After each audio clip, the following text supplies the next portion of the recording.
नागपूर लोकसभा मतदारसंघातील 25% उमेदवार कोट्याधीश असल्याची माहिती समोर आलेली आहे।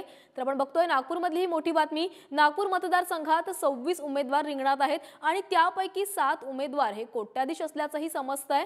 तर नागपूर मतदारसंघातील 11 उमेदवार हे बीपीएल गटातील आहेत। शपथपत्रांवर उमेदवारांच्या संपत्तीची माहिती पुढे आलेली आहे। 7 उमेदवारांनी वार्षिक उत्पन्न 0 दाखवलेलं आहे।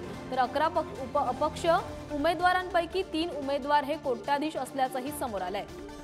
आपण बघतोय नागपूरमधील जवळपास 25% उमेदवार हे कोट्याधीश आहेत।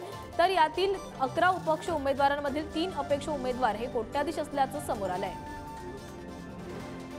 तर याबाबत अधिक माहिती देण्यासाठी आमचे प्रतिनिधी जितेंद्र शिंगाडे आपल्यासोबत जोडले गेले। जितेंद्र, आपण बघतोय नागपूरमधल्या आता लोकसभा मतदारसंघामध्ये जे उमेदवार उतरलेले आहेत त्यातील 25% उमेदवार जे आहेत ते कोट्याधीश असल्याचं समोर आलेलं आहे। काय अधिकची माहिती आहे? नक्कीच प्राची, कारण नागपूरमध्ये जर विचार केला तर नागपूर लोकसभा निवडणुकीच्या रिंगणामध्ये 26 उमेदवार निवडणुकीच्या रिंगणात आहेत आणि त्यापैकी 25% म्हणजे जवळपास 7 उमेदवार जे आहेत ते कोट्याधीश आहेत। त्यांचं महिन्याचं उत्पन्न हे 25 लाख ते 50 लाखाहून अधिक आहे वार्षिक उत्पन्न।